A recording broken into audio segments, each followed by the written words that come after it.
Ladies and gentlemen, welcome to another edition of the Women in Hospitality and Travel Tech.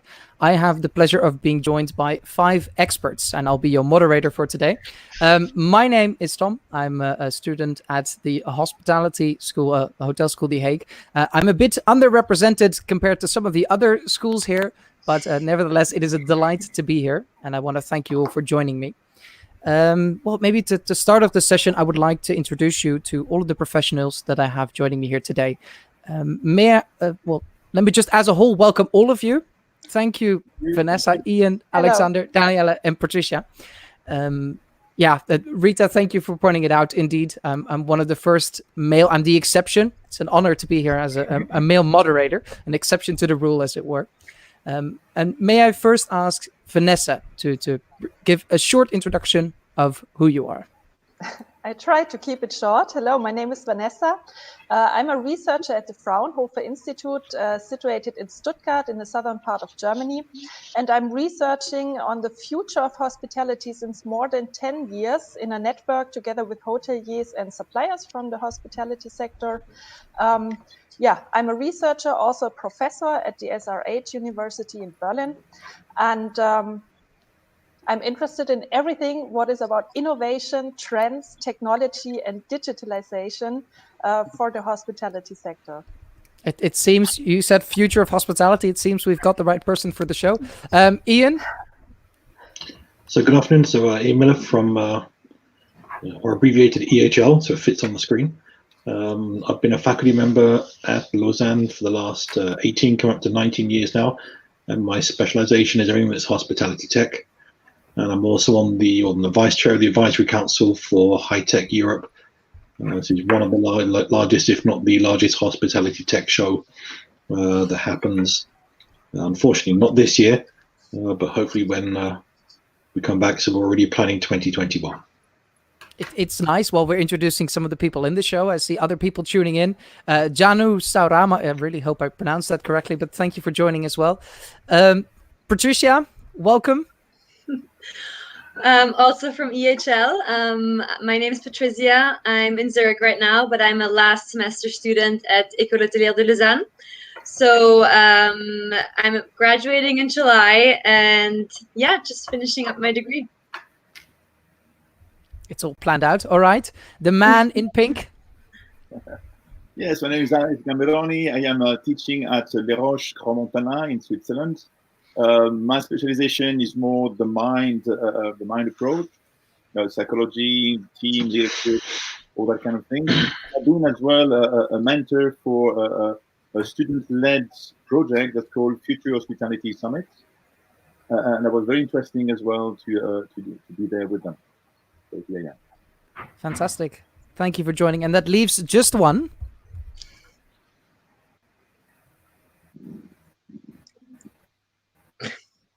Oh, no, I thought you were... Oh, no, sorry. No, please go right ahead.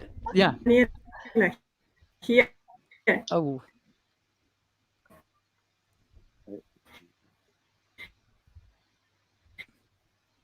I'm not sure if Daniela is having some internet problems, but... I mean, it wouldn't be a proper live session if something like this did. I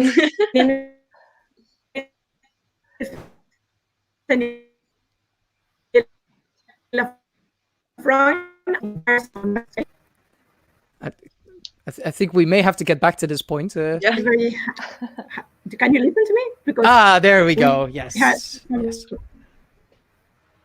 Sort of unstable connection. I don't know whether you were listening to anything at all. No, but we're happy that you're here now, Daniela. Yeah. No.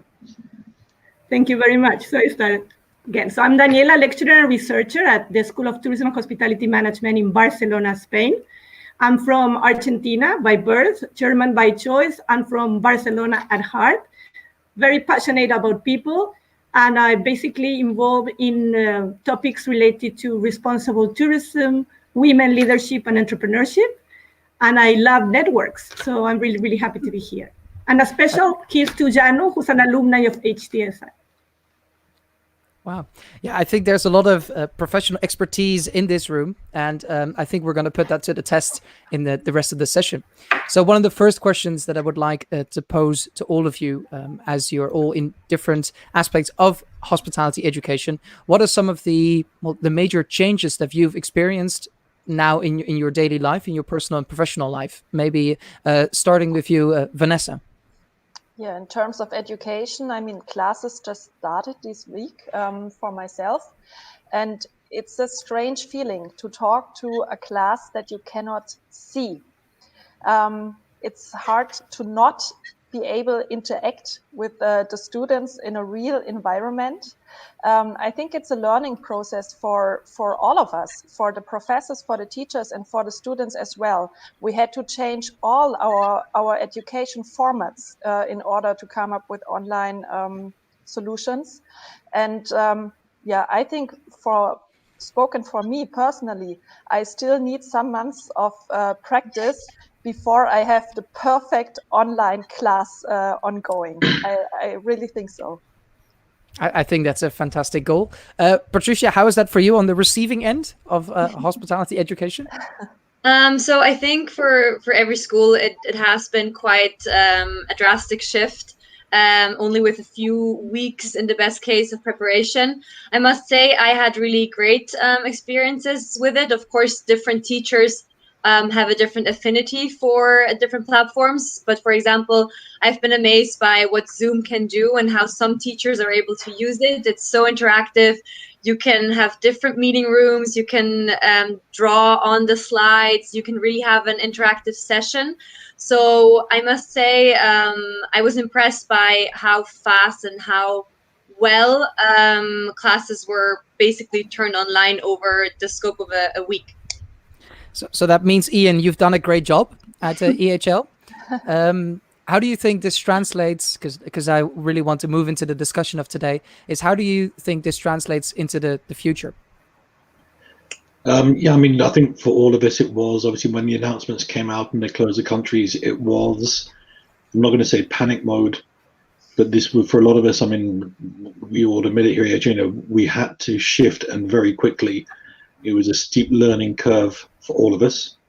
So we've sort of, I think the expression I'd use on this was from the founder of LinkedIn. He said, when I built LinkedIn, it's like jumping off the cliff and building the plane on the way down.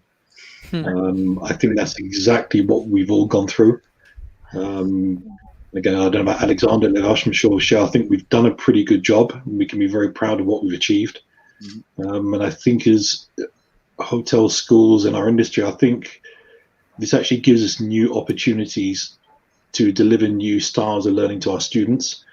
But I'd also let me get back to what Vanessa said. You know, me as a faculty member, I'm not trying to be like some great big soppy guy. We miss our students. I think we all do, and it's that. I think in the future it's going to be finding this balance of, yes, firstly, students, Patrizia, can be really annoying. You can ask stupid questions.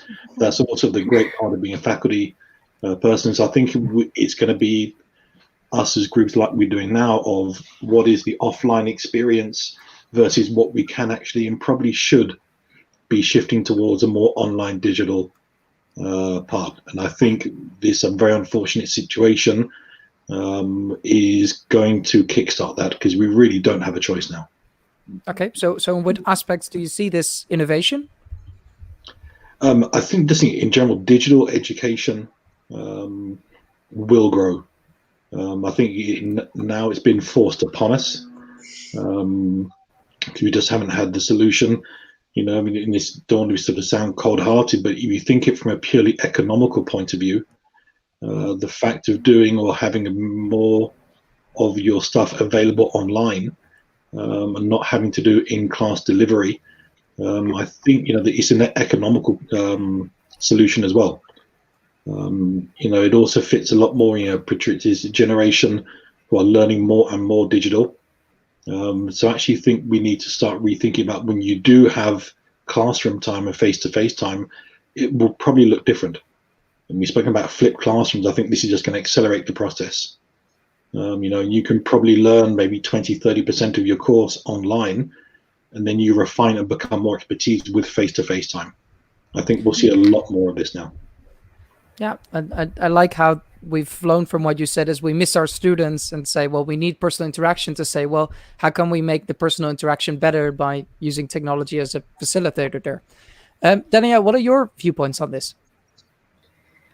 I think that like this new reality has given us like a different perception of like space and time, and people, which were three elements that we were not projecting in the same way. So I think we have like a better map on how future could look like. And I think we have the opportunity, as Ian was saying, to combine, the best of both worlds. I mean, teachers, we have realized, how many digital options are there to do a class. At the same time, we're missing the students, as Ian was mentioning. And I think we have now the opportunity to combine, the best of both worlds. So I think this is how we should be tackling it, taking all the lessons we learn from the digital world and also making our face-to-face sessions much better now. Can I add something? Because I think there's really a big chance and a big potential in what you said. If we have hybrid classes in the future, if we combine online, digital, and real situations in the class, this is probably the future. Unfortunately, these days we are not able to combine. We only have to focus on the digital formats. But for the future, I think this is the great chance to live with the combination of both worlds. If I can add something as well, I think we're going to have in the future different rules. We're going to have the generation like Patrizia that is now, she's going to like to have the mixed, to have that live and to have that digital. But I'm pretty sure that toward the future, the possibility to teach 100% digital will come as well. Yeah, for sure. We're going to have classes that are going to be 100% digital. So we have us as teachers to adapt quickly, first of all, and to change our way to interact with the student, to bring different tools within our teaching to have that class as interactive as possible, like we have in a live class. So this session is as interactive as possible as well, so that if people have questions, they can ask them here as well. Sorry, I interrupted Patrizia or Daniela. No, Daniela. I'd like... Vanessa. I'd like to mention, if we think about, for example, classes in gastronomy or how to educate cooks, chefs in the future, then we really have to think about new technologies in use, like virtual reality or augmented reality technology. We need tech labs for the education. And this is something why I started with. For sure, we need some more months to prepare for future education formats. I'm really looking into that future, but I think there's still a lot of work to do. So Patrizia, your perspective on would you be interested in receiving these types of new education? I think what you were saying before, my generation, or at least me, I still very much value being in person in a class once, but I think what Mr. Millar said is that to a certain degree, every subject can be studied on your own time. And that's, I think, what a lot of us value right now, the flexibility and the possibility to have our own time schedules a bit. Because especially at EHL, there's a lot of mandatory classes, which is great because you can interact with students and with teachers. But there is a great extent that you could do in your own time, but then make the moments when you are in class even more interactive and maybe even smaller classes and have that even more to be a discussion rather than a classroom setting per se. But I think our generation, or maybe even the one after us, is still going to look for a blended version and not just virtual, especially hospitality. I mean, that's what I wanted to say. If I can add something on that, I mean, and maybe Ian is going to be agreed, and the other one's going to be agreed as well. I mean, there is a certain percentage of teaching that is done in class, definitely, but there is another kind of teaching that is given outside class. When we are one-on-one or little group in a cafe and talking about a subject, right. That's where the learning is happening as well. That's why that interactivity, live interactivity, is very important. So we have to find a way. So have we now realized that it's more important by sort of having it taken away from us? Definitely, 100%. I think there's a whole shift of what you value, and that's the one great thing that I think is happening in times of Corona, is that people value much more what they had before, and are very grateful. And that if that's the only thing that comes out of this, then I think it's already a great thing. Some discussion I had with some students online. They say the moment we missed is the lobby. The lobby is the main place in the school, is the lobby area. That's what we missed, because that's where things is happening. And human interaction, I think, is going to be more valued when we come back to live class. I wanted to say normal, but I don't want to be normal. I want to be different. I want to be opening to the future. So yes. And as Patricia, no, Daniela, go on. No, and as Patricia said, if we apply this to hospitality, we're a people's person in hospitality. So it's something we really value a lot. And this is very, very difficult. I mean, we were discussing earlier before, there are a lot of virtual encounters you can do, and we should be doing it now, to have that personal touch. But that face-to-face contact, it's still very, very necessary for all of the humanity, but for the hospitality people, I think, even more. I think, sorry, Tom, I had one thing. My biggest worry about this, and I think we all agree, I don't think we should be saying going back to normal, because honestly, there is no normal. My biggest fear is us as human beings, we forget way too quickly.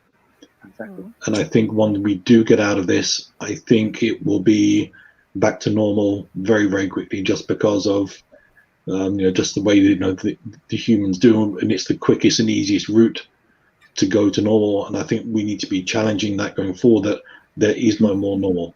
Exactly. Totally agree with that. Yeah, 100%. I mean, forgetting is human and necessary, but we will forget, hopefully, all the misfortunes, and there's a lot of people now struggling a lot in health and economic ways, etc. But we shouldn't forget what we have learned, I think, and we have to try to bring all these learnings into the new normality, or into the new world. But as you say, there is a risk, we don't easily, we replicate errors, the human beings, we don't easily learn and then go for a better world necessarily. Well, the question that I would like to pose to all of you, is it possible to still facilitate some of these human aspects, even if we were to face another crisis? If we say, well, the lobby is so important to us, or that personal connection, but what if there's factors limiting us from doing that? We're going to have to find a different way. I mean, some ways that I've done with a student that's on a Friday class, for example, is to have a casual class, is to have open discussion, and I recommend them to have a coffee, a glass of wine, a beer, or whatsoever, and to come to that Friday class and have that easygoing discussion. And I guess that the closest we can have of this chat we have in a bar, in the lobby bar in school. So we have to act, we have to behave differently, and we have to create such differences. As Ian says, and thank you for saying it, we should not go back to normal. We should find a different way to integrate and to evolve from that situation we're living. It's going to be a tough job, but we are the one in the front line to make it happen. Well, one of the things I've personally noticed is there's a lot more informality as well in some of the teaching going on, because everybody's in their homes, people are sharing these occasions, and they also like to have a connection rather than just in the classroom. Do you think that is something that will continue to be the case when I don't want to say when we go back to normal, because that's what we're trying to avoid, but when we go to a more slower time, or when there will be these opportunities? That's what I shared before in the warm-up. I think when you have these online classes, what at least my experience has been is that everyone is much more on the same level. Everyone sits in front of their computer screen. It's not like one person is at the front of the room and everyone else is just sitting in the back. It's really, you're more on an eye level to your professor. And I have felt much closer to some professors during these few weeks than when I met them physically in our school. So I definitely think that people open up more. They show the living room, and it's much more of a newfound, I think, also sense for the other person's how is this person doing? how is she or he holding up? And I think that's something that we're going to keep from this. So even if it's the new normal and we're back to being actually at MBAR, at EHL, or in the lobby of Les Roches, I think it's not going to be the same, but people are going to be much more thinking about the other person and the other person's family and everything. So I think there's probably going to be distance to it, but not on an emotional level. At least that's what I hope. Something that can happen as well, that's when we come back in July, we come back in September with all the students that have lived that situation, together with the faculty and the members of staff that are working in the school, the connection will be, I think, stronger and different because we lived it together. However, I'm afraid that 1-2 generations of students after, 2 or 3 batch changing, we may lose this, and we should find a way to keep that ongoing. Nice. Yeah, I see we're also getting some questions from the people all over, so that's good. I want to incorporate one here because you're right. It's about mindset and the way that students perceive the future. So a question to you, Patrizia, from Erica. She said, how do students feel about their future at the moment? Hi, Erica. Honestly, it's, of course, there's a lot of I don't want to say fear, but uncertainty. We're about to graduate in July, and it's not the best time to it's always hard to find a job and figure out where you want to start of your career. So it's already a pretty scary situation in that sense.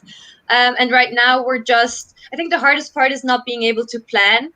So as I was saying before, I was planning to move to London and start my career there, but there's just so many variables and moving parts that things like that are hard right now. And I think we just all need to shift gears and change mindsets a bit. But I honestly, as long as you're flexible, and I think that's something that we in hospitality have learned, and that's what I think enables us to do well in this situation.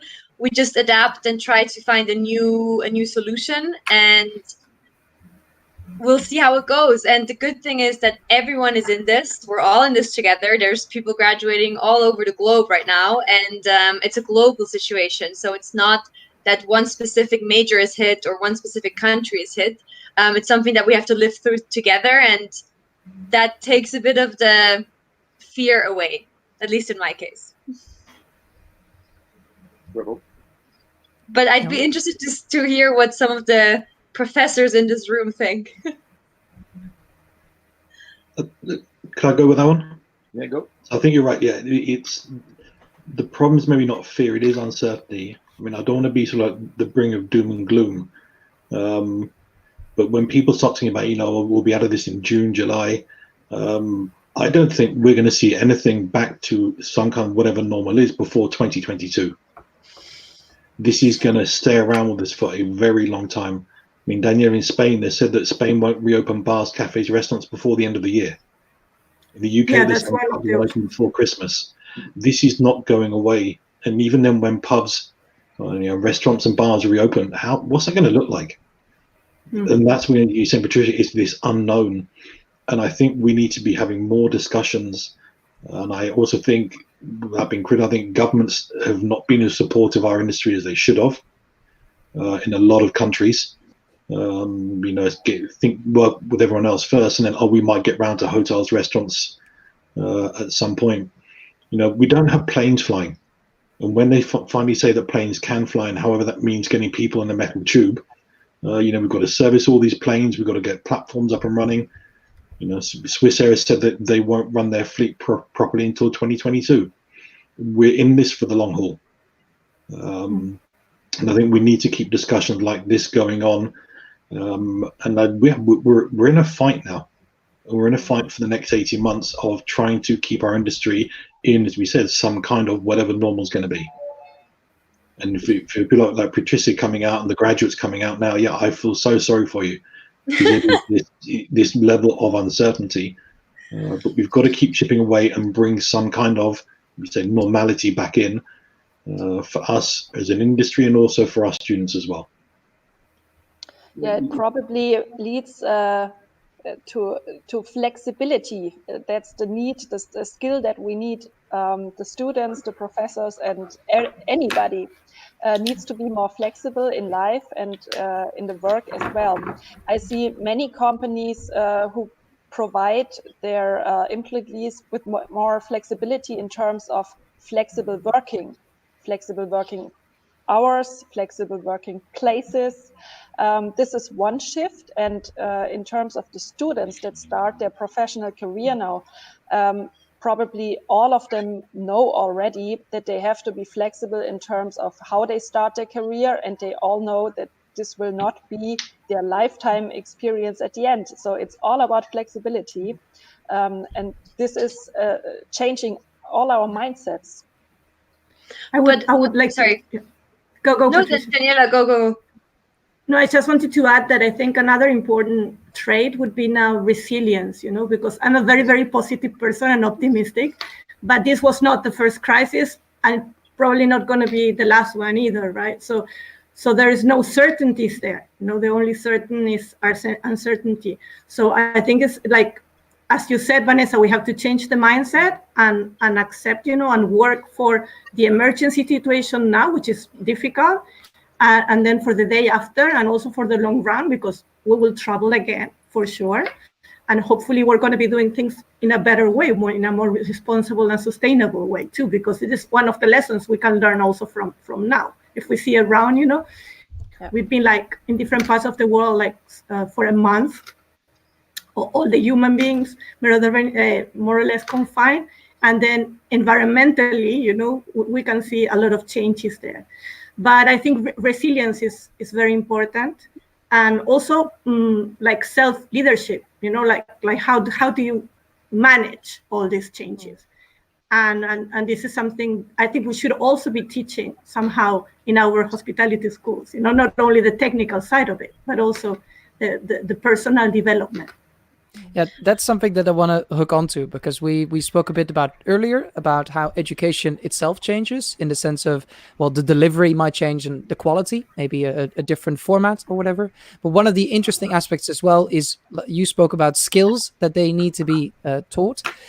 Some of the questions I see popping up in the chat as well is, well, as a graduate or a recent graduate, what value can I add to the hospitality industry that I'm entering now?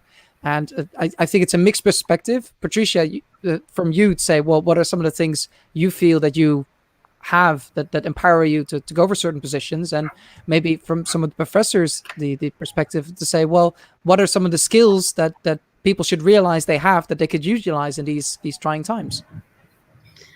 Yeah, I mean, that's what I was trying to say before. I think, honestly, I feel kind of lucky that I chose the degree that I chose and the school that I chose, because it really prepares you quite well for a very uncertain situation. Because let's face it, in hospitality, you become very flexible. You are very used to things changing all the time.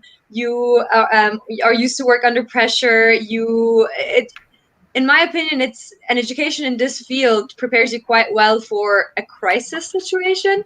So I think that's also something that, because I feel hospitality institutions or schools are going to have a hard time finding new students or getting new students in, because the industry in itself is seen as in a hard position right now. But I think it prepares the students quite well for such situations. So I think one thing that the programs should focus even more on is giving the students more self-initiative or more room to be to take initiative. I think work with different people. In our school, in the first 2 semesters, you cannot choose the people you work in your team with. You're allocated randomly. And I think that's great. It's very frustrating, but you learn a lot.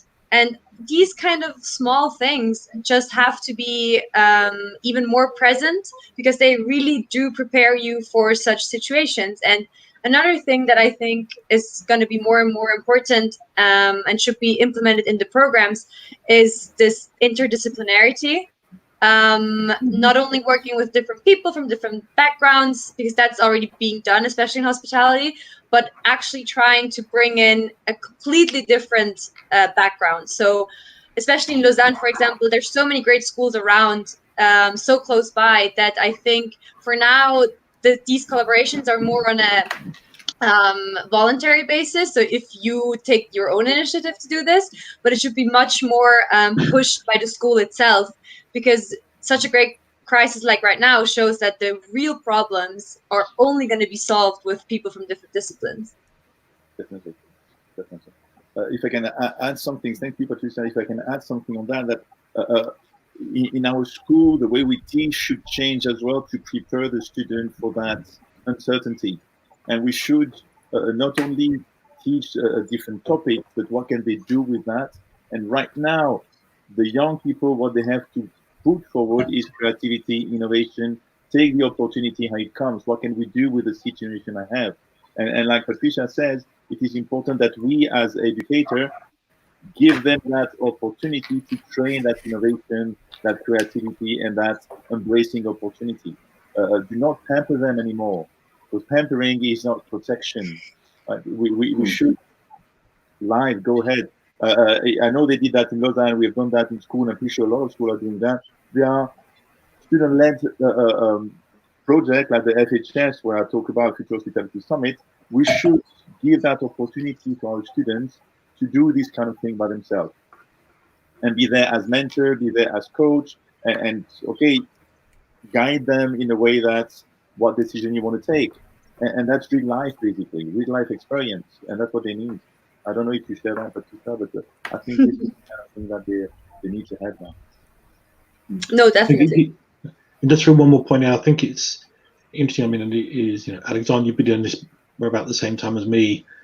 Is if I look back sort of 10, 15 years ago, when you're a faculty member, it was, we would, say what we think and whether the students did it or not.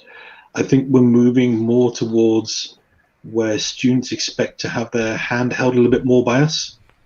And I think, I'm a big believer in tough love. And sometimes a bit of reputation. Every now and again, I will shout and I'll lose my temper. And I think we need to stop holding hands. And I think it's important about the resilience part of, there's a problem, don't come to us, when crying, well, go fix it yourself, get on with it, grow up. And I think that's not just in hospitality schools, but in generations in general. I'm sorry, there's no prize for coming last, huh?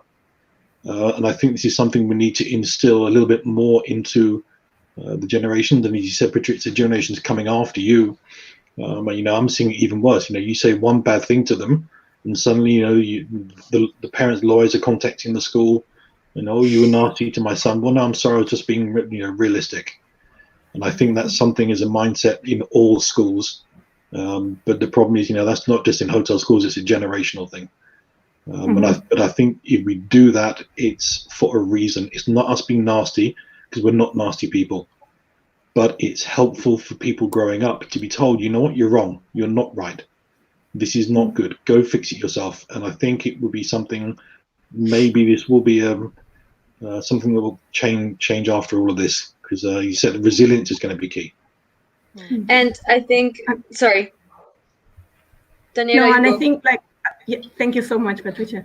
As you said, Ian, like entrepreneurship skills, like initiative, being proactive, all of this is really necessary, because otherwise we're not doing students any favor, because this is the world is tough, and you have to go out there and you have to watch, how you do it. But these entrepreneurship skills, but I think it's really important also to combine it with this responsible view of tourism and hospitality, like creating value for all stakeholders, so that they change the world of tourism and hospitality a bit into a better place, because there's still a lot of inequalities, and I think there we have as educators a role on that too. Alexandre, one of the courses you teach is positive leadership. What are your perspectives on this? I think Vanessa is right. I mean, we should enable, empower the students, the people. I mean, if you're a leader, the people in the team, to be themselves and to be able to take opportunity that they have and to be there as a guide. I think that the future of education in somehow, because all the information that we teach, they can get it from the net. That we should not mistake ourselves. Huh? It is there. And our role is kind of a coach and mentor. What can you do with that information? How can you apply it in your day-to-day life? And I think we should go toward that sense. And as Ian says, don't be nice. Being nice is not something positive. Be respectful, caring, and be supporting, definitely. But provoke situation for the students to be able to leave it and be there just in case they need a hand to bring them head outside the water, but not outside totally of the water. Let them breathe, but let them understand and live the situation. And all that's going to be positive in the future. They're going to, suffer is a big word, but it's going to be tough for them at the beginning, but that's the strength ground they're going to need to face what's going to be out there. But I think that's at least, I mean, I grew up in Switzerland and I had a very protected life and I'm very risk averse, typical Swiss. But I think this is really an opportunity for us. Like our generation, we've had it quite nice until now. We never struggled mostly. And this is an opportunity for us to see that that's just how it is. Sometimes you can't plan.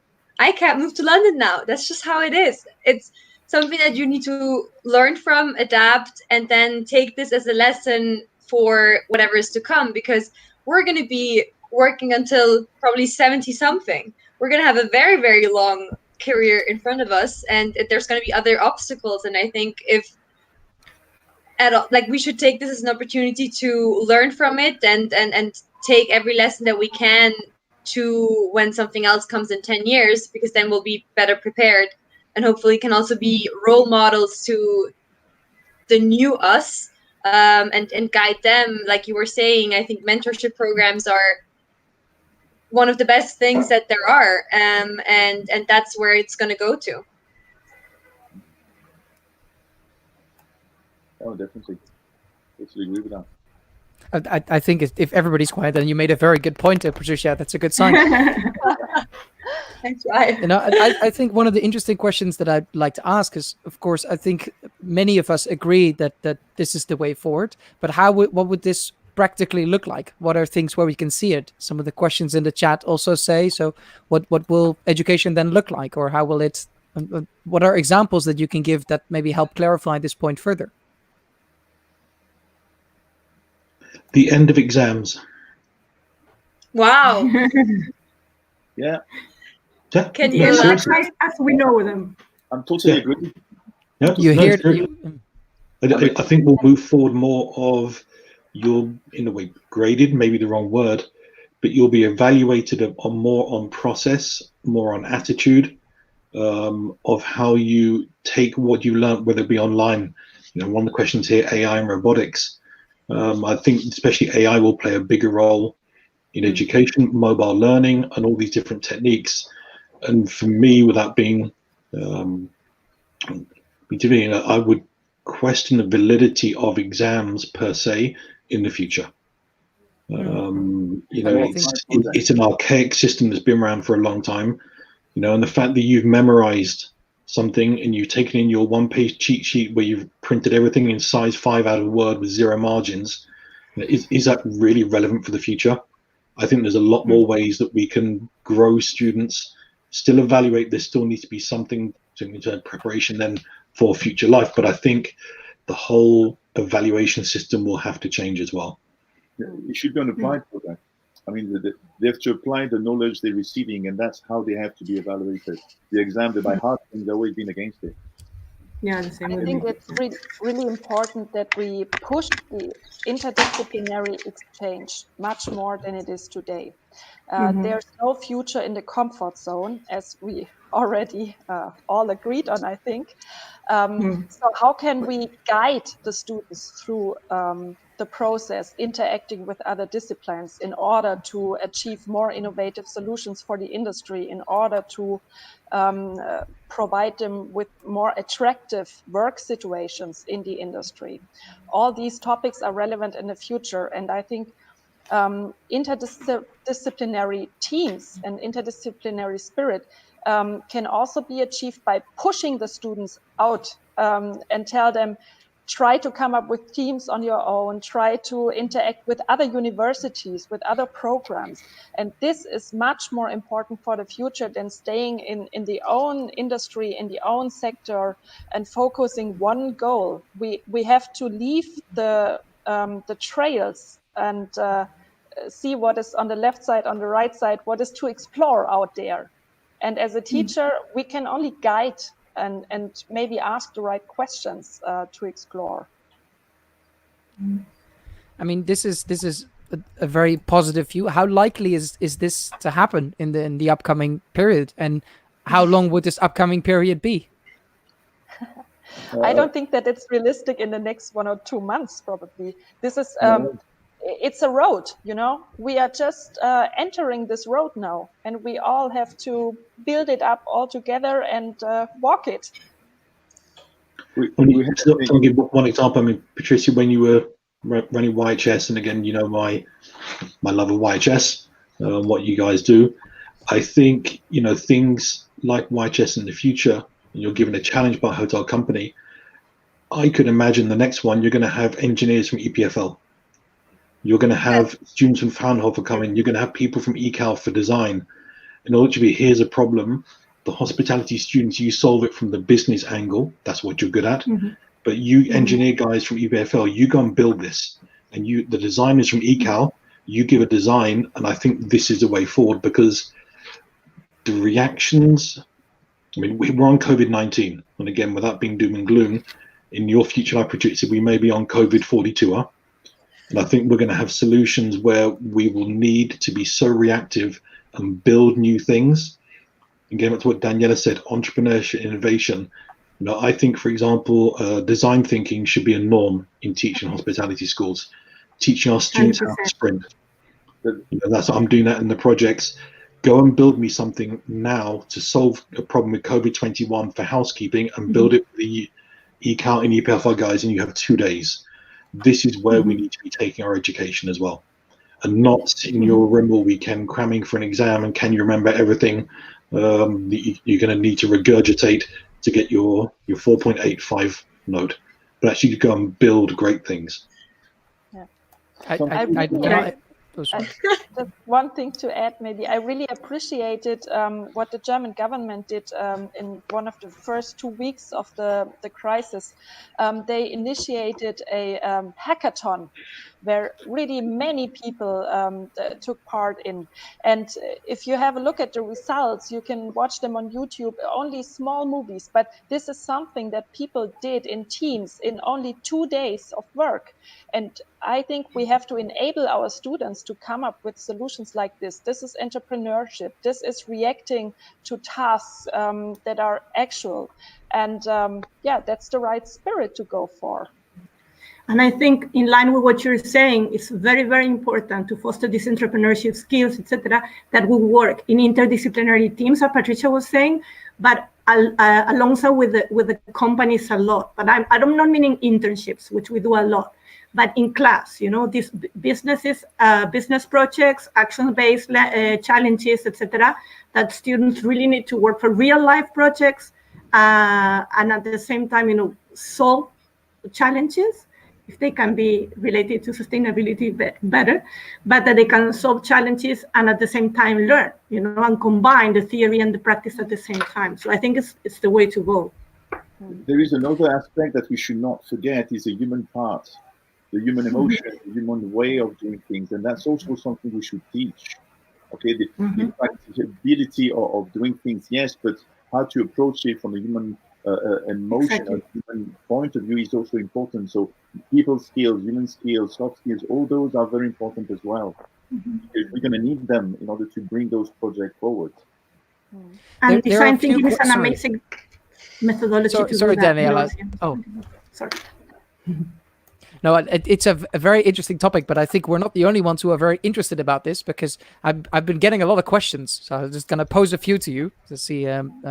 One of the ones was, let's see, here it is. To Ian, do you see AI analyze student behavior to attitude and personality to predict whether a student would be suitable for the hospitality? 100% yes. But that would be awful. No, that's already no, reality. Don't you think there should be a combination? No, I think this should become mainstream. Done. All right. Next topic. No, it's interesting because it relates to a question also from Niels. He said, "Let's see this opportunity as a blank slate and design a completely new curriculum. What would that look like?" So they get selected by AI, and then step 2. No, because I'm not agree with AI. Sorry, Ian, I'm not agree with you. I mean, that will come, I'm pretty sure, but I will be fiercely against it because human beings develop themselves according to situation, according to environment, according to a lot of different things. And you cannot say from a starting point of view, because I've analyzed this, that's more for psychology, blah, blah, blah, it's suitable for this. I'm fiercely against it. So we have to do something differently. I think we now have the subject for the next online discussion. We'll be back same time next week to discuss. Yeah. Let's hear from. An interesting topic about AI. What I want to mention is that every digital transformation in a company needs social skills, because who is using the technology at the end is a human being. So we always have to have in mind the social aspects and the human aspects if we talk about digitalization and technology use. This goes hand in hand with each other. Something I would like to add on that. I had a discussion with a member of faculty in Roches, and he said that right now we are almost at the peak of the digital era. Oh, already? Well, we're getting toward there, but as any era, there's going to be an after. So what's going to be after the digital era? And that is quite interesting as well, to start to prepare ourselves for that. I mean, that's why we brought everyone on the panel today. It's to try and answer that question. If you're just going to pose the question, then that's... So may I add something to what Vanessa said? I mean, we have done a lot of advances in terms of digital and in data. It should be for sure in that blank sheet of paper you were mentioning before. I mean, everything related to data is super important skills now, and digitalization, etc. But I would stress the leadership we were mentioning before. You know, I mean, we have seen how our governments reacted now to the crisis in very different ways, you know, and not coordinated. So I think it's very, very important that I understand that we are like one world, you know, that we have to work together.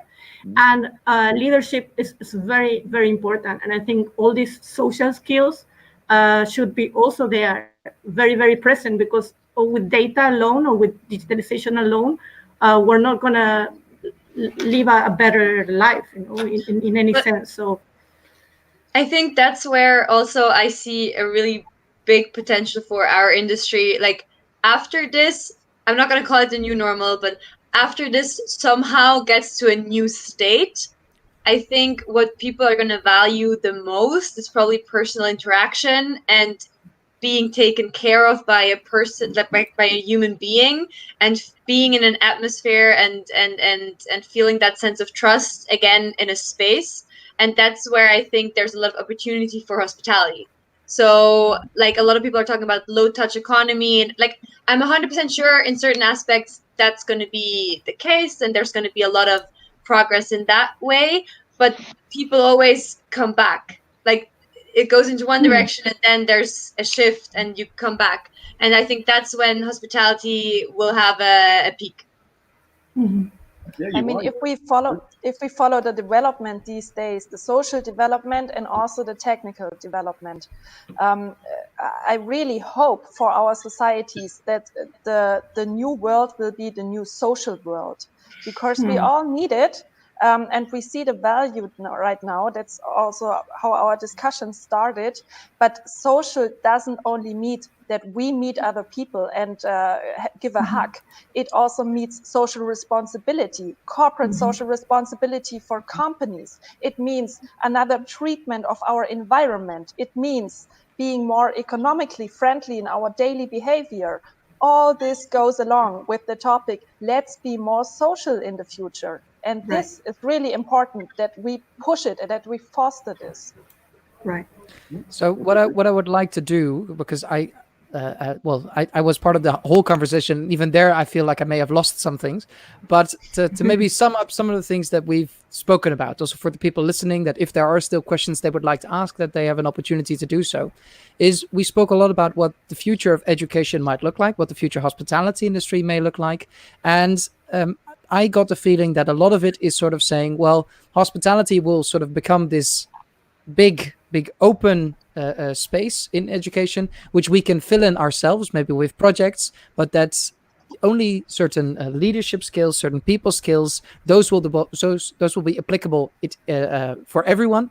But depending on what someone needs, what someone's interested, what the industry needs, that's how that education should be more fluid and adaptable to what at that moment is necessary to create the ability to react quickly to changes. Okay, I see nodding. That's a good sign. Good summary. You summed it up quite well. Yeah, and one of the things. Sorry. You've been listening. That's good. Yeah, I've been making notes. 2 screens, a notebook. I was all set. And one of the things I also liked is, maybe for the people who tune in a bit later, is you gave some examples of how the delivery and the content will change. So that was the example of the content. But you said, well, the future delivery might be more self-study, self-achievement, pushing yourself more to take responsibility. That's what Ian said as well, is last place gets nothing, to quote him, to help push people. So, yeah, But I think what's yeah. It's also to create opportunity for the students to apply their knowledge. Yeah. And that's what we have to do as education, is to create those opportunities for them to apply.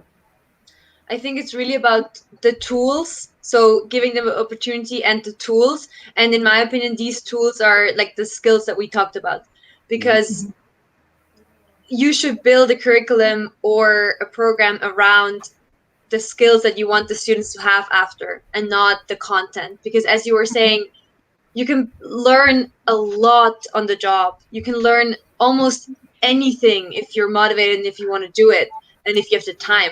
It's really about the mindset, and that's where I think that needs to change. So as Ian was saying before, with YHS, which is a student-run committee at our school, and I've done it twice, and it's a summit that we organize every March at EHL. And I think, like, in the committees, like, the students' mindset needs to change, but also the schools and the teachers' mindset needs to change. And if that happens, and everyone starts focusing more on the skills and on that personal development, and not about the content in itself, then I think everyone will be upon graduation well prepared to enter this world. Yeah. So the question that I would like to pose to each of you is to maybe a short message for all of the future leaders entering or finishing hospitality education is, what would you say to them? You both be fearless. Go for it. Go for it. All right. Daniela? I like to use a quotation that I adapt to men and women, but I think, like, we are like snowflakes, you know? Like, if one snowflake comes down, it melts. But a lot of snowflakes together, you know, they can create like a traffic jam or anything like that. So let's work together, men and women, you know, to like snowflakes. And go for it, as Alexandre say, and the world is out there for us to create. So we have a good opportunity now with all the learnings we have reached throughout these weeks. Who wants to go? Patrizia, you're if you speak up first, then you're up next. I think what I want, well, for myself, obviously, because I'm in this situation, but also all my friends, I think what's important is that this is the first step, and yes, it's an important one, but it's not the definition of the rest of your life.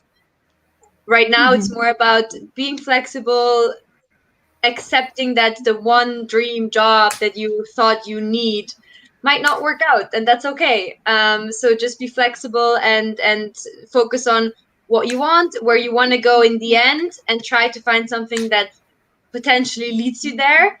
But first, like, most importantly, go and explore and do something, and just stay positive. Ian, stay positive. Your follow-up? Stay positive, and what I would say is we need to challenge what it has been the norm.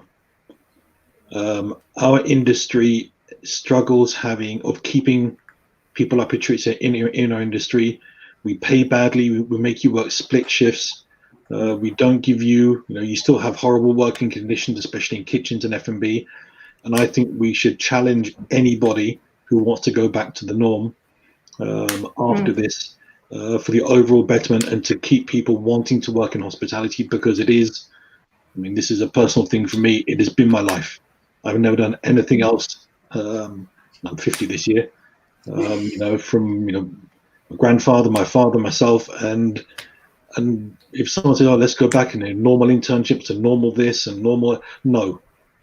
And I think we need to collectively stand there, like Daniela said, a big bunch of snowflakes, and don't let people, for all the wrong reasons, take us back to where we don't want to be. Let it snow. Let it snow. Yeah. There we go. Let it snow. Vanessa? Yeah, I follow one idea, and this is do what you love. And I would say this to every student. If you have the feeling you love hospitality, then go for it, and you will be in the right place. And this doesn't need to be the story of your lifetime. Be open, be flexible, and stay suspicious. I think this is it in life. And we will all have different experiences in different life spans, but always do what you love, then you are good in it. And also to add on that, just really quickly, as Ian was saying, a lot of my peers or my friends, like already at EHL, 50% of the graduating class leaves hospitality or traditional hospitality. And my fear is a bit that now even more people are going to leave it just because they feel less secure. And that's just something that in my opinion, if you really are passionate about it, don't let yourself don't get the delusion of now I have to leave this industry because it's doomed, because I really don't think so. And I think, like Ian was saying, as long as we challenge the norms and try to innovate and change it, I think this is actually maybe the rebirth of hospitality. I don't think it's at all the end or doomed.